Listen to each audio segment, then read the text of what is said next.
ಶುಭೋದಯ, ನಮಸ್ಕಾರ, welcome to Yoyo Kannada. ಬನ್ನಿ ನೋಡೋಣ ಈ ದಿನದ ವೆದರ್ ರಿಪೋರ್ಟ್. ಭಾರತೀಯ ಹವಾಮಾನ ಇಲಾಖೆಯ ಮುನ್ಸೂಚನೆಯಂತೆ ಮುಂದಿನ ಕೆಲವು ದಿನಗಳಲ್ಲಿ ಬೆಂಗಳೂರು ಮತ್ತು ಪಕ್ಕದ ಜಿಲ್ಲೆಗಳಲ್ಲಿ ಹಗುರದಿಂದ ಮಧ್ಯಮ ಮಳೆಯಾಗುವ ಸಾಧ್ಯತೆಗಳಿವೆ. ಬಂಗಾಳ ಕೊಲ್ಲಿಯ ಪೂರ್ವ ಮಧ್ಯಭಾಗದಲ್ಲಿ ವಾಯುಭಾರ ಕುಸಿತ ಮುಂದುವರೆದಿದ್ದು ಕರ್ನಾಟಕದಲ್ಲಿ 3 ದಿನ ಮಳೆ ಮುಂದುವರಿಯಲಿದೆ. ನವೆಂಬರ್ 11ರಿಂದ ದಕ್ಷಿಣ ಒಳನಾಡಿನ ಕೆಲವು ಕಡೆ ಧಾರಾಕಾರ ಮಳೆಯಾಗುವ ನಿರೀಕ್ಷೆ ಇದ್ದು ಬೆಂಗಳೂರು ಸೇರಿದಂತೆ ವಿವಿಧ ಭಾಗಗಳಲ್ಲಿ ಇದು ಮುಂದುವರಿಯಲಿದೆ.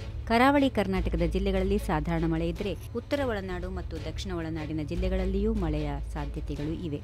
ದಕ್ಷಿಣ ಒಳನಾಡಿನ ಬೆಂಗಳೂರು ನಗರ, ಬೆಂಗಳೂರು ಗ್ರಾಮಾಂತರ, ರಾಮನಗರ, ಚಿಕ್ಕಬಳ್ಳಾಪುರ ಮತ್ತು ಕೋಲಾರ ಜಿಲ್ಲೆಗಳಲ್ಲಿ ಮೋಡ ಕವಿದ ವಾತಾವರಣದೊಂದಿಗೆ ಹಗುರದಿಂದ ಸಾಧಾರಣ ಮಳೆಯಾಗುವ ಸಾಧ್ಯತೆಗಳಿವೆ.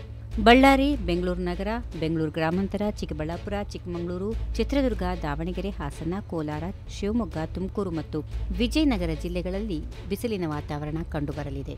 ನವೆಂಬರ್ 12ರಂದು ಕರಾವಳಿಯ ಉಡುಪಿ ಮತ್ತು ಉತ್ತರ ಕನ್ನಡ ಜಿಲ್ಲೆಗಳಲ್ಲಿ 1 ಅಥವಾ 2 ಸ್ಥಳಗಳಲ್ಲಿ ಹಗುರ ಮಳೆಯ ಸಾಧ್ಯತೆಗಳಿದ್ದು ದಕ್ಷಿಣ ಕನ್ನಡ ಮತ್ತು ಉತ್ತರ ಕನ್ನಡ ಜಿಲ್ಲೆಗಳಲ್ಲಿ ಒಣಹವೆ ಮುಂದುವರಿಯಲಿದೆ. ದಕ್ಷಿಣ ಒಳನಾಡಿನ ಚಾಮರಾಜನಗರ, ರಾಮನಗರ, ಮಂಡ್ಯ, ಮೈಸೂರು, ಕೊಡಗು ಜಿಲ್ಲೆಗಳಲ್ಲಿ ಹಗುರ ಮಳೆಯ ನಿರೀಕ್ಷೆ ಇದೆ.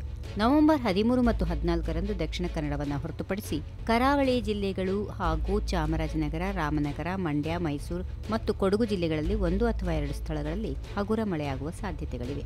ಆದರೆ ಬಳ್ಳಾರಿ, ಬೆಂಗಳೂರು, ಬೆಂಗಳೂರು ನಗರ, ಬೆಂಗಳೂರು ಗ್ರಾಮಾಂತರ, ಚಿಕ್ಕಬಳ್ಳಾಪುರ, ಚಿಕ್ಕಮಗಳೂರು, ಚಿತ್ರದುರ್ಗ, ದಾವಣಗೆರೆ, ಹಾಸನ, ಕೋಲಾರ, ಶಿವಮೊಗ್ಗ, ತುಮಕೂರು ಮತ್ತು ವಿಜಯನಗರ ಜಿಲ್ಲೆಗಳಲ್ಲಿ ಒಣ ಹವೆಯೇ ಮುಂದುವರಿಯಲಿದೆ.